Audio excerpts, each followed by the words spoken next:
Alrighty, what's up, everybody? Let's get into Avery Johnson's tape here. I think the narrative around Avery Johnson for week 0 in Farmageddon in Ireland was that he played a horrible game. Uh, that's what people are telling me. Now, obviously, we're going to get to some of his pass attempts, the flow of the game. I want to look at every single play, the situation, and kind of make an opinion on whether or not Avery Johnson played as bad as he thought. I mean, it started out in the rain. You can see here. I mean, you can barely, the visibility is terrible. You can barely see. They run the ball twice to start out here, so they're gonna get to we're gonna get to the 3rd and 7 here. So this is probably one of the biggest plays to start the game. Iowa State killed about 5.5 minutes of clock to start this game, and after they killed 5.5 minutes of clock, K-State goes 2 runs. They're 3rd and 7 on their own 10. You're going to see he shifts out. Look at the safety. Neal go all the way over the formation. He's right here. And then you're going to get a slant. Now, look where this ball is caught.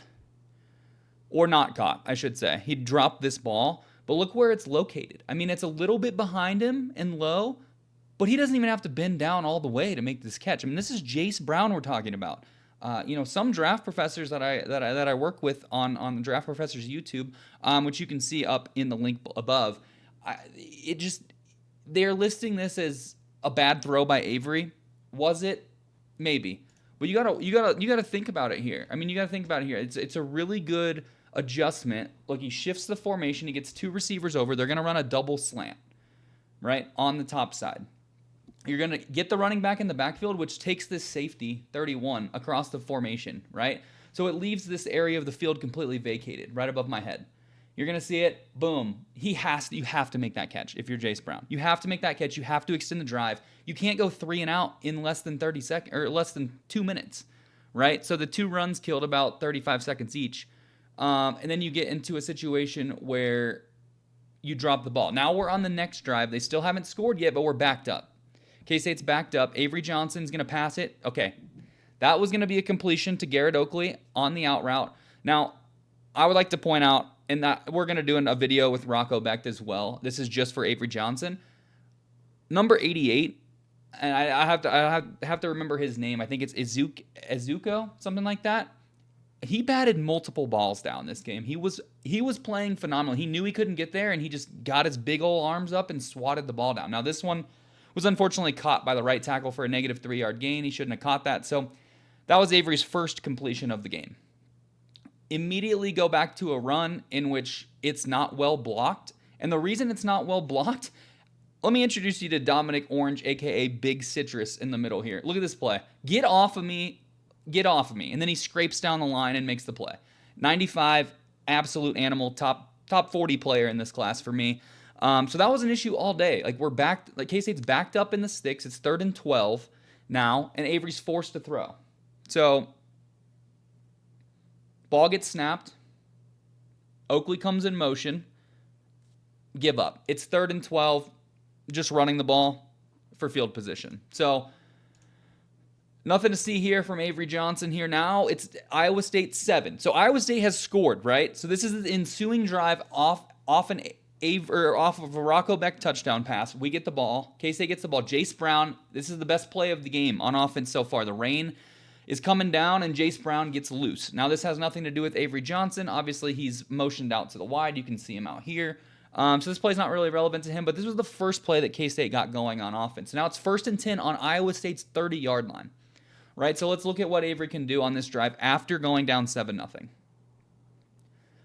What do you know? Huge play. This was a theme all day. K-State had 6 penalties. Iowa State only had 1. Get into a situation where Avery Johnson has a chance to tie the game, immediately gets set back with a false start, right? So now it's 1st and 15 from the 35. Motions Joe Jackson in and out of the backfield. You can see the blitz is on. Blitz is coming. It's picked up. Now, this throw is probably one of the worst throws Avery made all day, in my opinion. And the reason for that is because he is open, right? Will Swanson, the tight end right here, is going to run this little route right here on Neal. Neal played a fantastic game, but this ball, and you can see when I stop it, you're going to see the ball a little bit behind Will Swanson. He makes the right read, right? He makes the right read on the throw. It is the open man, but look where that ball's placed. It's placed on his back hip, and it allows Neal to make the play. So it's a bad throw from Avery, but again, what's the down and distance? We have to remember when these bad throws are occurring and what he does after. I think that's the biggest thing about Avery Johnson to take away. Now it's 2nd and 15, right? Ball on the 37, okay? 2nd and 15, he's got both running backs in the backfield. Gives it to Devon Rice on the edge. Boom, that's a pretty good play. That's a pretty good play, right? We needed to get some yards back, go on the outside. You can see this was an issue all day I saw from K-State early. They kept running it up the middle right at Big Citrus. It's just not going to work. You got to get outside the tackles against these guys. I forgot what down and distance is. Okay, 3rd and 5. So we get, or K-State gets, 10 on that play? So makes it a 3rd and manageable here on 3rd and 5. Now you're going to watch, here comes Rice in motion. And you're going to get another handoff. Now that handoff becomes a 4th down, right?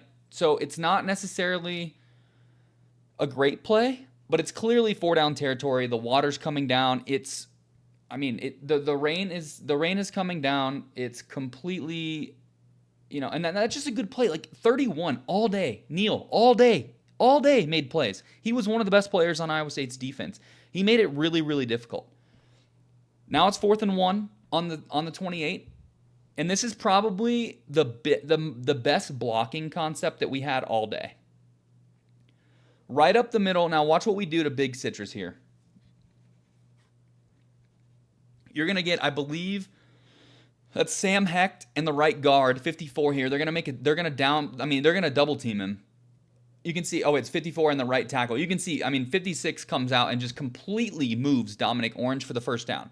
Right, so we get through the negative play of the pass interference, right? We get through the negative play of the false start, and this immediately happens again. It's just K-State beating themselves all day. It's just a botched handoff.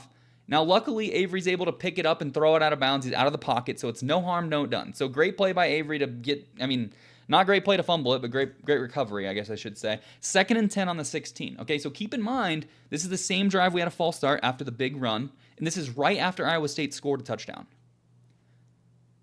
So now you get an Avery run here, and this is, if it's not for the rain, he might score. He gets hit again, and that's Jontez Williams, another NFL guy that I really, really like. And you're going to see, boom, he gets hit, but he stays forward for about 6 yards. So we're going to get into a situation where it's 3rd down and 4 yards to go. And this is what I really, really liked about this particular drive, is that Avery just kind of took it over with his legs, right? We had a bad play on the botched, and then he took it over, boom, read option, DN crashes, touchdown, Avery Johnson. What he can do with his legs cannot be understated. So he ties the game up. Ensuing drive after the 7-0, after Iowa State goes ahead 7-0, Avery Johnson marches his team down the field and immediately answers the call with his own legs. It's a great run. The cameraman completely has no idea what's going on. Avery Johnson into the end zone. Okay, so get another stop. Now it's 1st and 10 on the 16-yard line. Now this is one of the most important drives of the entire game, and I think that needs to be said.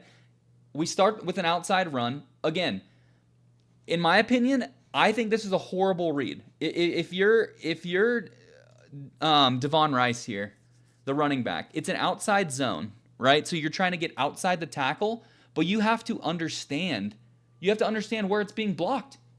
Look at this. Look at this hole. Look at this hole. 75 is leading him right into the hole. I know the play's to go outside, but look at you got 2 guys with outside leverage. You got to cut it up.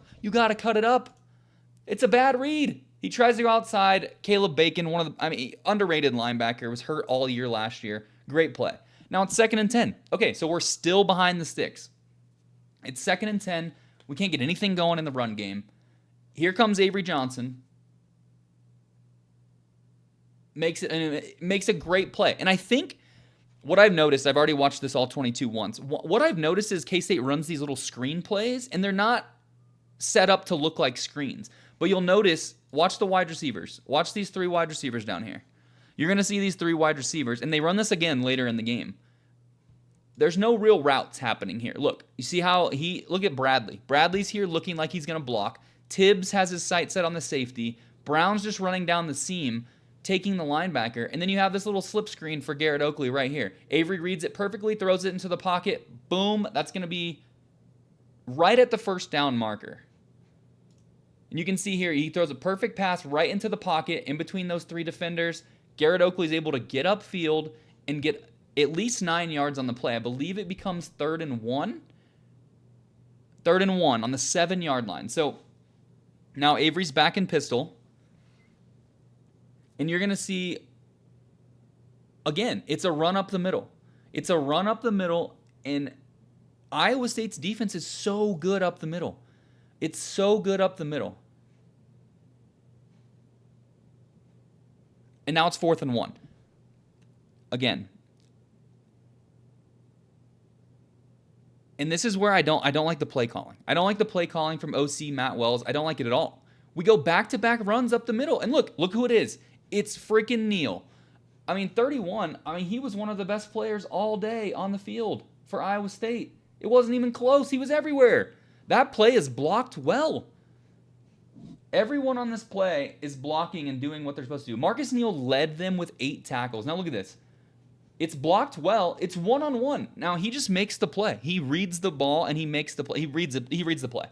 Boom, comes downhill, makes a great tackle on 4th down. What is that play calling? The ball doesn't go in Avery Johnson's legs one time. 3rd and 1, 4th and 1. We run 2 runs up the middle with Joe Jackson. I think it's horrible play calling. I don't know how anyone can fault Avery for that. It's bad play calling. So now we start with a screen on this play. One of the best corners in the draft, Jontez Williams, in my opinion, absolutely blows up that play. And again, we're going to pause it right here. You can see 10:59, second quarter, ball on the 42. Iowa State did not score. So we run the screen, and it's not well blocked at all. You can see Garrett Oakley doesn't block. He doesn't get the block down. So 2nd and 12. Again, this is the 4th straight drive, I believe, that we've started behind the sticks, or Avery Johnson has started behind the sticks because of either a penalty or a negative run play. So this is all day early in this game. Now, go straight back to and look, again, in my opinion, one of the worst performances of the weekend was Devon Rice. Now, I know he got thrust into action because Dylan Edwards was injured, and I totally get that. But some of his runs, the vision that I saw from him was absolutely terrible. He just wanted to bounce it outside every time. Look at this. You have a lane up the middle. You're 2 yards from the line of scrimmage. This guy's 7 yards from the line of scrimmage. You have to take this hole. You have to take that hole. Look at this hole. Look at this hole. I understand that there's safeties looking at him, and this guy's crashing down, but to bounce this outside when you have an outside corner right here, I don't understand the logic. It's not an outside run. Again, how people are faulting Avery Johnson for how this first 2 quarters went, I don't understand. 3rd and 13. 3rd and 13 now. We're backed up again because 2 negative run plays, in my opinion, one of which was on the running back. The other was a screen, which was not well blocked. Here we go. Just shooting themselves in the foot with another false start. It's going to be 3rd and 18 now. Ball's on the 33. Again, Avery did not have a lot of help around him.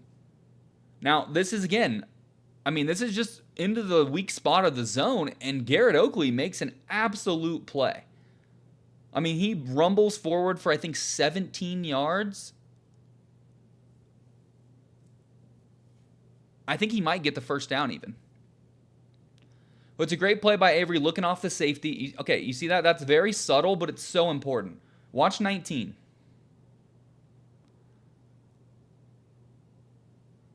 Now look, he's already going into that high kind of field zone, but watch Caleb Bacon. Look at Avery's head. He's looking off this safety. Now he looks back right. Caleb Bacon's got his eyes on the linebacker. On the tight end. Boom. And that route in by Jace Brown behind him allows Oakley to get open, and then he rumbles down for, I believe, a first down. 1st and 10 from the 37. That is a huge play. If Avery doesn't look off the safety and he's very much just one read Garrett Oakley right there, you're absolutely not going to get that first down. Now, this is going to be another one that's in question, right, from Avery Johnson. So we get the first down on the great play by him. Now, again, arguing semantics. Is Rice supposed to be deeper? Is he supposed to be a yard deeper? Is he supposed to be on this hash right here and he's a yard up too far? I mean, look at the ball placement. It's right on his, it's right here. Is that a bad throw? Maybe. Maybe it is.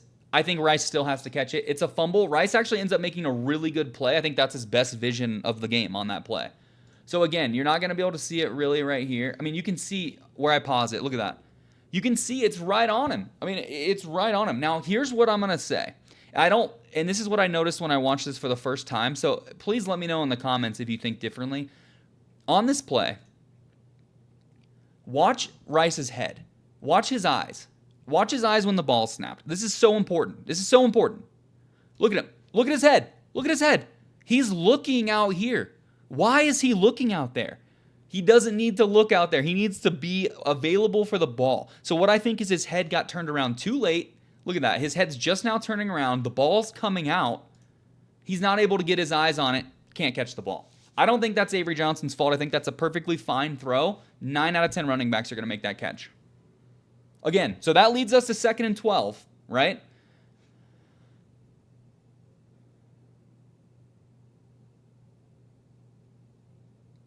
Another run up the middle. This one is very well blocked. Fumble. Again, I ask, what is Avery Johnson supposed to do? Look how well this is blocked by Pastor, backup left tackle, by the way, and Portier. And look at that. Look at that pull block by 56. I mean, that's insane. It's so well blocked.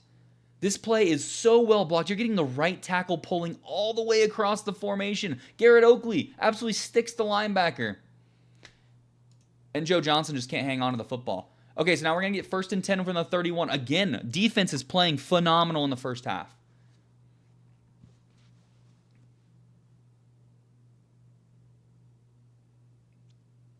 Great read by Avery Johnson. I mean, the defensive end is absolutely crashing down on the quarterback run. Watch 24 or 34 right here. Look at him. You see him stop? He's stopped, and he's waiting for Avery to make the read. He thinks Avery's going to take the ball, but that slight hesitation allows Joe Jackson to get a couple yards and push forward.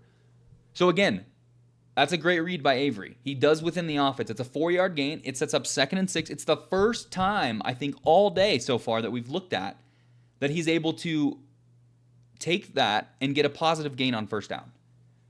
So now we're back. Avery get the play action here. Now this one is a little bit of an airmail, but look at this throw. It is cross hash. He's over here, cross hash. You're getting a 15-yard out, and it's more of a curl. Where the defense is, he has to put this ball on his outside shoulder. He just puts it a little bit too far outside. But I would argue rather be outside a little bit on a throw all the way across the hash than be late and have this ball pick sixth, right? Now, it sailed a little bit, but I argue the weather is bad. And look at this. It hits him right close to the hands. It's slightly off. I'm not giving Avery the benefit of the doubt on this one. It's absolutely it's a missed opportunity. It's a great route by Tibbs. Still, 3rd and 7. So let's see what Avery does on 3rd and 7 here to make up for that throw. Again, you have to look at when these bad throws occur and what happens after, right? So next play, it's 3rd and 7. Boom. Absolutely sticks an out route to Joe Jackson for the 1st down. This is a perfect throw. Like, this is teach tape for an out route. I mean, this is what you do in practice, in camp, the first day. Boom. On him, 1st down, easy. That's a great throw on 3rd down, right after a bad throw. Great recovery from Avery right there. Now you're going to get the same exact play, I think the play after this. So you're going to get another run by Rice. That one a little bit better vision. He did, he's able to get himself up in there. Now it's 2nd and 6. So again, another positive gain on 1st down. Something that's only happened on this drive so far throughout the game. Now, this is a great read by Avery. Quarterback run, and you're going to get a penalty. It's unfortunate. The play was ran really well. Look at this. It's a perfect read. Boom. 0 crashes. 56 out fronting, lead blocking. Now, I don't know where he's going, lead blocking. He's not exactly, he's kind of in no man's land, right? Like, right here, he needs to go get this guy. He needs to go get the safety, Jonathan, I think it's Jonathan Cooper. Is that his name? He needs to go get Jeremiah Cooper, sorry. He needs to go get him. What is he doing? He's just lollygagging, and Avery has no choice but to try to cut around him. Like, I don't understand what 56 was doing. Ultimately, it doesn't matter. There was a penalty on the play, which set him back to 2nd and 12. So now it's 2nd and 12. You have this 4 stack, and either you're going to need a QB run on the right side out of it. Okay? This is probably something that they saw on tape because look at the corner. Look at the corner able to come up and just make an incredible play. He's able to read that so quickly and come off his guy and make the play. So now we're in a situation where it's 3rd and 11. Boom. Absolute strike from Avery Johnson. Like, situationally, I don't think people realize how well Avery Johnson played in this game. Like, I understand he missed a couple throws, but every time he missed a throw, he almost made up for it pretty much immediately. Now look at this throw. You're going to get him looking again. Look at this. This is something that we have not seen from Avery Johnson yet. In his career, the biggest thing is that he's a one-read quarterback. Yeah, well, watch him look to the left side of the field at the beginning of this play. Look at him. Look at where he's looking. He's looking on this side of the field. And you're going to get a perfectly thrown ball. I mean, that's right on his chest. And apparently that's what Jace Brown needs to catch the football. But that's a perfect play on 3rd down. Jace Brown goes down. Now it's 1st down. 1st and 10. Boom. Out route. Tibbs. Again, he just slips here. It's a perfectly thrown ball. Wide receiver just slips. That's all right. No gain on the play. I would argue that's not Avery's fault.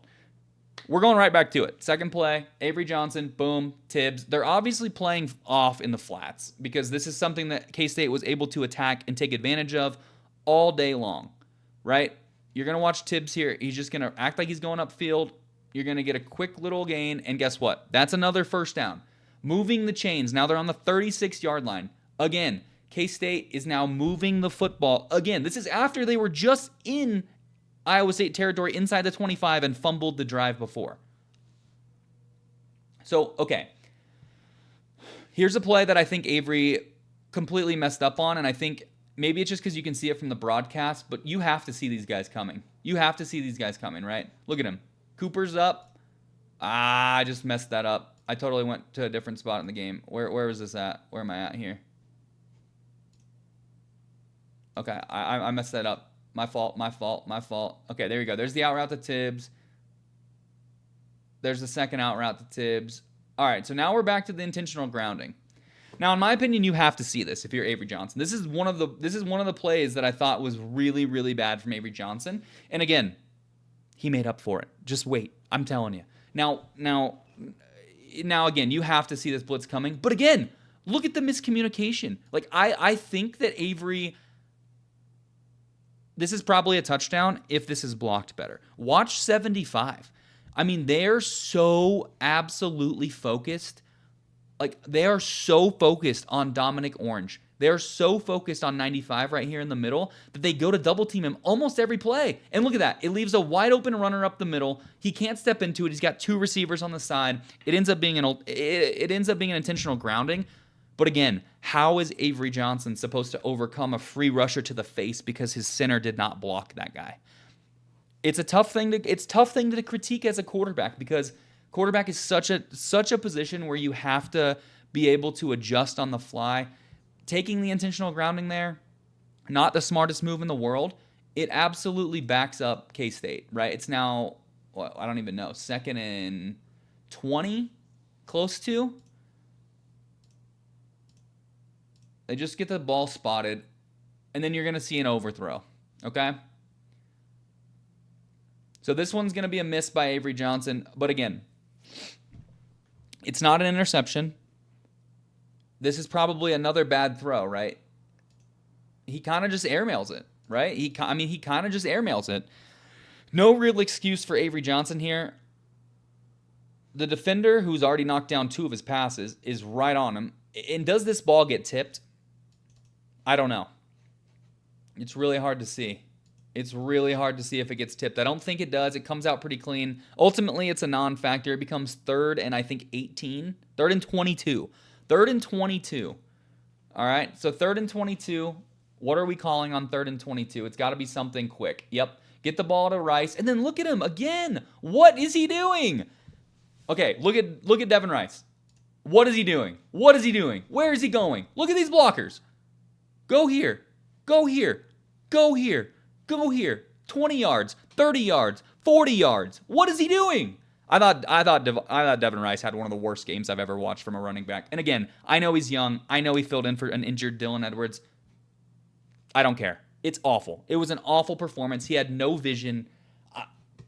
There's nothing like what is he supposed to do? Now again, great play by Caleb Bacon. I'm not taking that away. Caleb Bacon is an awesome linebacker. Again, that forces a punt, right? So now it's back. K-State 1st and 10. Iowa State moved the ball a bit. Didn't score though. So again, this is the first play of the second half. First play of the second half comes out, tip pass. Okay? Again, it's open. They're leaving that flat open, but they're telling their defensive ends to, if they know the ball's coming out quick, to get their hands up. And they are. And 88 did a really, really good job of that. I don't know how to pronounce his last name. Izugu? But again, he made some plays all day. And then look at Avery. Look at Avery with his legs. Now, I would like him to be a little bit more, smart with how he's going down or with how he's decelerating. Like, I don't really know why he's decelerating in bounds and still absorbing contact. Like, if he just runs out of bounds right there, boom, runs out of bounds, or he slides right now. Slide or get out of bounds. Like, you have to make a decision there. I don't like that from Avery Johnson. But again, what he can do with his legs, like, he just takes that to a 3rd and 3. So 7 yards on the ground, make it 3rd and manageable. And again, this is probably the wrong read, right? This ball, if this isn't a play action play, if this is an RPO, this ball has to go to Joe Jackson. Now, is Dominic Orange's gigantic, big citrus butt going to be in the backfield? Probably, because he's dominant, right? He's a dominant player. But look at this hole. If he cuts it up, look at this hole. He's got 2 blockers right here, 75 going up to the linebacker. If this is an RPO, Avery made the wrong read. If not, he did everything right. He threw it out there, and the guy just made, again, this is Jontez Williams we're talking about. We're talking about another top 50 talent on the Iowa State defense. I wrote about it in my Big 12 preview. They're loaded. Their defense is loaded, so you have to play perfect. 6 penalties, not going to do it. These little mistakes like this aren't going to do it. So again, that brings up 3rd down in which, or no, that they did get a 1st down on that, I think. Or is this the next drive? Let me go back.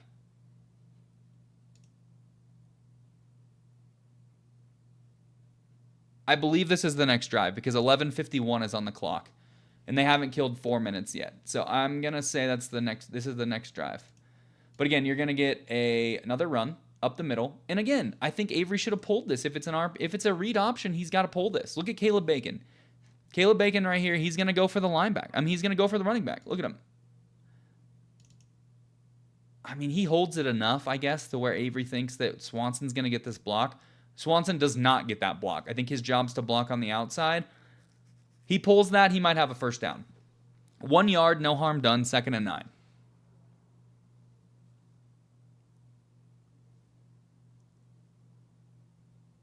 Now this run's blocked great. Another great run block. Like, look at this. They absolutely get... first off, there's no Dominic Orange on the field, so pretty easy to run the ball when there's no 95 in the middle, I'd say. But, look at the pull by the right guard here. Boom. Absolutely great block. And look at that vision. Get up the field. That's a great play by Joe Jackson. I really, really like that run. That's one of the best runs that K-State had all game. Now, again, that leads to a 1st down, and Avery's back in command. Look at him. Look at him. Look at him. Last year, the thing about Avery Johnson that I think was so improved this game that nobody's talking about is his progressions from receiver to receiver. Now, he starts looking left on this play, right? Like, the play starts to the left, I'm going to skip ahead a little bit, 10 seconds. Okay, now look, he's looking left, nothing. He would have taken off. Right now, he would have taken off last year. Look at all this green space in front of him. Look at all this green space up here. He would have taken off and maybe got 5, but he holds in there and fires a strike to Bradley, who just happens to drop his knee down instead of picking up some yak. But again, easy first down, and now on the 26-yard line, moving the ball out of their own end zone. And then boom, look at that. Another out route, another completion. Now, is this the best throw in the world? I'm not saying it is.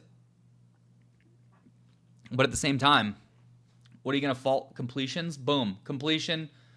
Another wet surface slip by the receiver trying to get upfield.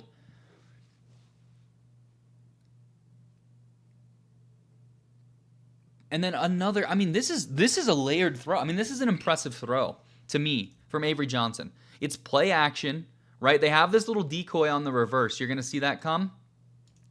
And then 87 is just sitting between 4 defenders. There's another defender out here you can't see. 1, 2, 3, 4. Boom. I mean, he also, this is impressive ball placement to me because he throws it on the inside shoulder. Because if he throws it on the outside shoulder, this DB might have a chance to break it up. But since he makes him turn around, boom, he's able to fall forward for a first down. Now they're in Iowa State territory for the 3 out of their last 4 drives. Haven't been able to punch it in. And then you're just dealing with Dominic Orange here. You're going to see 95, and this is what makes Big Citrus a top 40 player for me.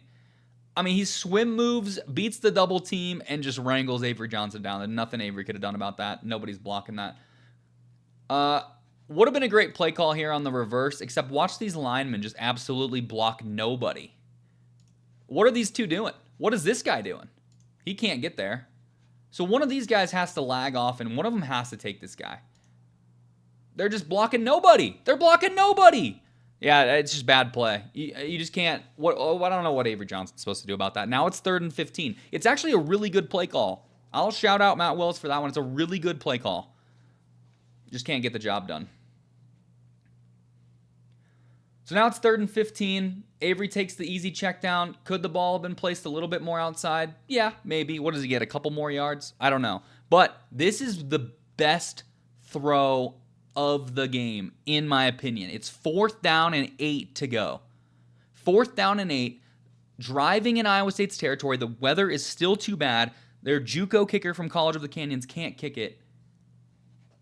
Now we're going to get to the best throw of the day. It's, again, 4th and 8. They are in no man's land. They can't do anything. He's going to roll left on this play.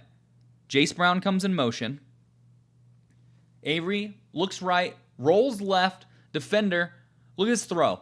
Absolute strike dropped by the receiver. I mean, this is Avery Johnson doing what Avery Johnson does best. He gets out of the pocket.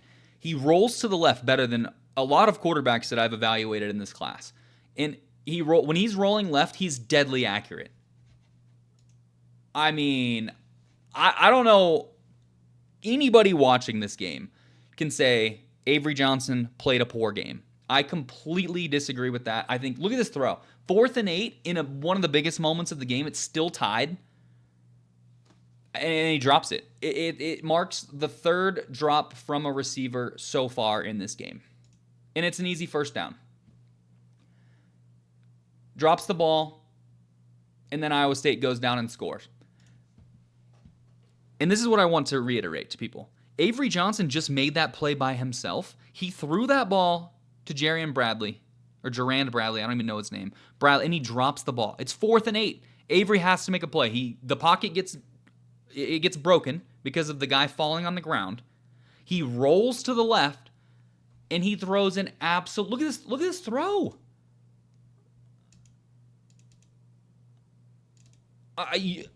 The receivers, the offensive line, the false starts, the reverses with no blocking, the bad play calls. It all factors in. Avery Johnson was on point. Look at that throw. That's 4th down and 8. You just can't teach that. You just can't teach that. Now look, it's 14-14, or 14-7, excuse me. They start with an outside run. Joe Jackson's kind of able to get outside, but there's a penalty flag. 1st and 10 on the, I think it becomes 1st and 15, if I'm not mistaken.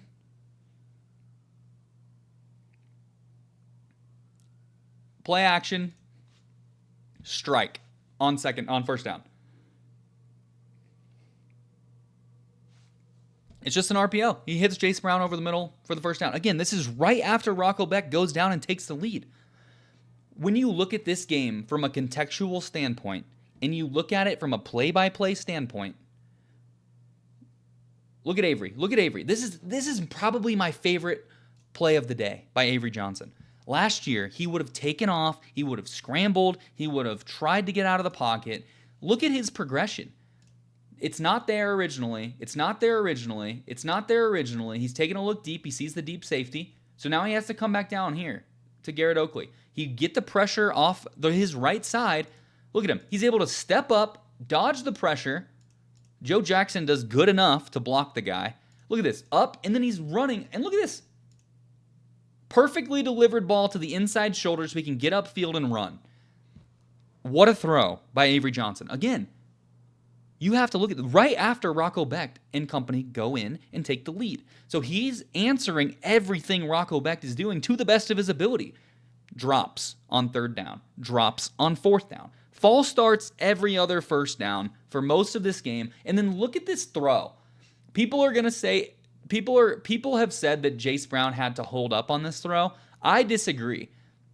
This throw is dropped perfectly. Look at Jace. He slows down to track the ball, and he slows down to get leverage on the defender.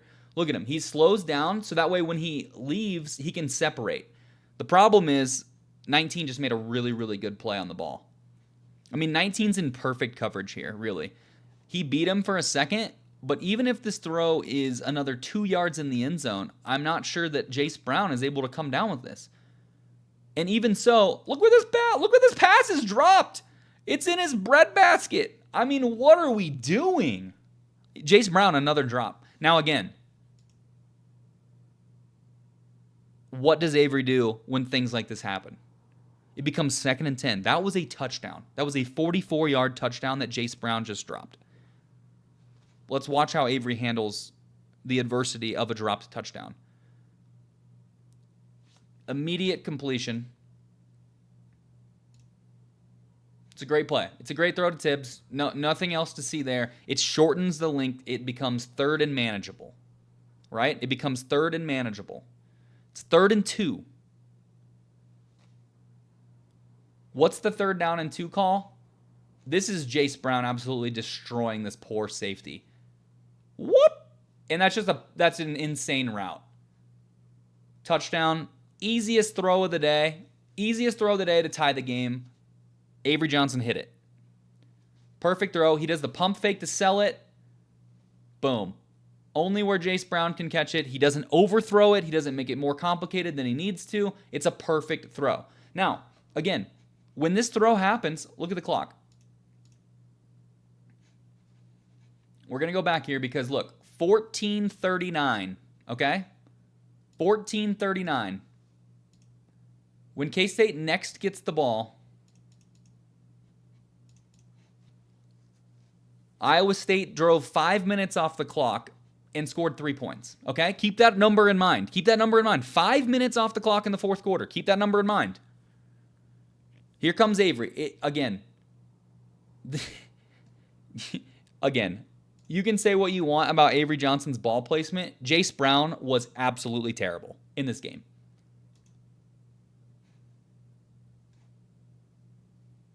Am I the only one seeing this? That's 2 hands on the football. That's 2 hands on the football. Dropped. Now, again, we'll watch it from this angle, and you'll see that the defender has inside leverage. So Avery tries to get it to him where he can sit down, and it just hits him in both hands. It's so tough to evaluate Avery Johnson's. He has to be perfect when he's throwing it to Jace Brown. And even when he is perfect and throws it in his breadbasket for a touchdown, it's dropped. So Jace Brown had 3 drops this game. I understand the conditions were wet, but he has to be better for his quarterback. He has to be better for his quarterback. Again, 9:53 on the clock. We're going to get into 2nd and 10 here. And again, we've already seen Avery answer the call on every single drive so far that Rocco Becht has scored. And we're gonna do a Rocco Becht video as well. It's gonna be the next video that I put up. But look at Avery. Look at Avery. What a play! He cuts upfield. He's able to get the first down. And his teammate lets him down with a hold. Watch 78 right here. Watch 78. It's completely unnecessary. It's a completely unnecessary hold. Great cut by Avery. It's a completely unnecessary hold. Again, his teammates have let him down throughout this entire game. I'm not even trying to defend him. But he doesn't need to do this. Avery's already passed him. And he takes him to the ground. That's what gets the holding call. You cannot take them to the ground if you're already outside the pads. You can't do it. So that negates that. Okay.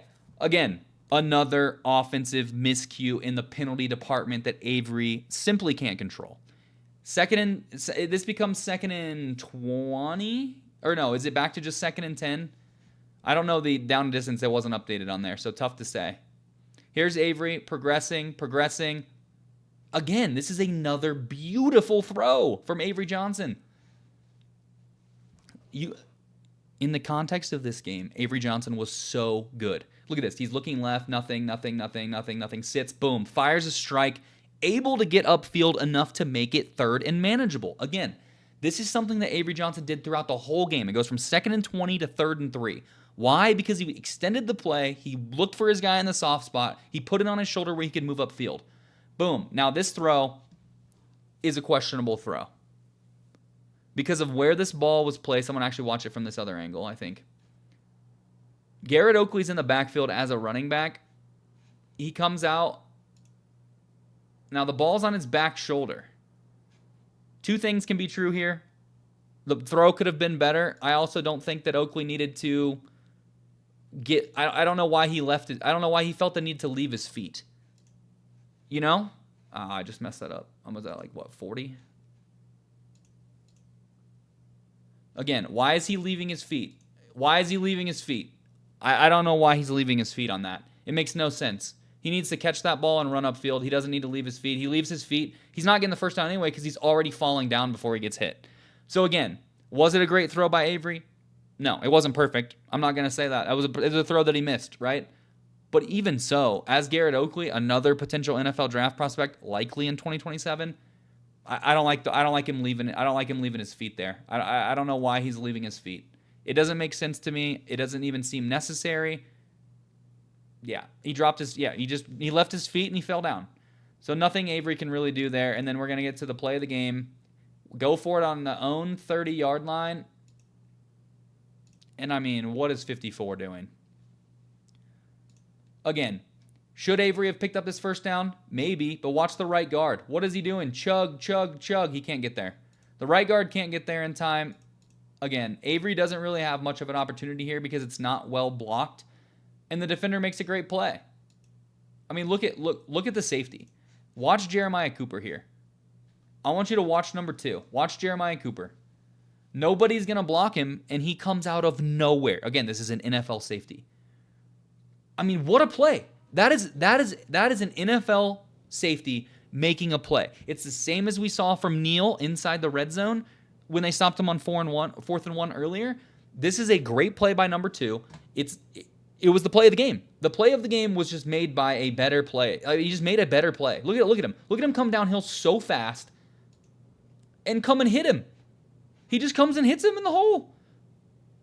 Now, we're not going to talk about the absolutely terrible spot that K-State got on this play. It doesn't matter. Rocco Beck goes down and score. It's 1st and 10. What happens here? We get a busted coverage, but watch this throw from Avery. Rolling left again. The safety came up too far, and Avery exploited it. One play touchdown. And why? Because Avery sees the safety come down. Look at him. The safety, well, you can't see him. He's out here. But he comes down too far, and Avery throws it right over the top. Again, right after Rocco Beck and company go down and score a touchdown. So again, this is Avery answering the call. It's a perfect throw. Perfect catch. And that was the last play of the game. 6 minutes and 23 seconds, Iowa State killed. 6 minutes and 23 seconds to end the game. Avery didn't get a chance again. Every time Iowa State went and scored, Avery answered. Every time he made a bad throw, for the most part, he went and answered, except for the 4th and 1 play. Overall, it wasn't a perfect game from Avery Johnson. I'm not going to sit here and say that. I'm not going to sit here and say that as a K-State fan. It doesn't ultimately matter what I think, but when you dive into the tape and you look at the context of what happened on when it happened in the game, down, distance, offensive penalties, drops, Avery Johnson, I promise you, was not the issue in this football game. Kansas State, rest of the playmakers absolutely need to play better moving forward. That's it. Avery Johnson, he will need to lead K-State to, 10 or 11 wins this year to ultimately achieve what they set out to achieve. Tough defense, first game in the rain in Ireland against Iowa State, one of Kansas State's biggest rivals. I thought Avery Johnson actually played phenomenal when you dive into the tape. And he just got outplayed by Rocco Becht, and we'll get into that in the next video. But hit that subscribe button, hit that follow button. We will have more Tale of the Tape videos coming soon. Thank you for watching. Appreciate it. I'm out.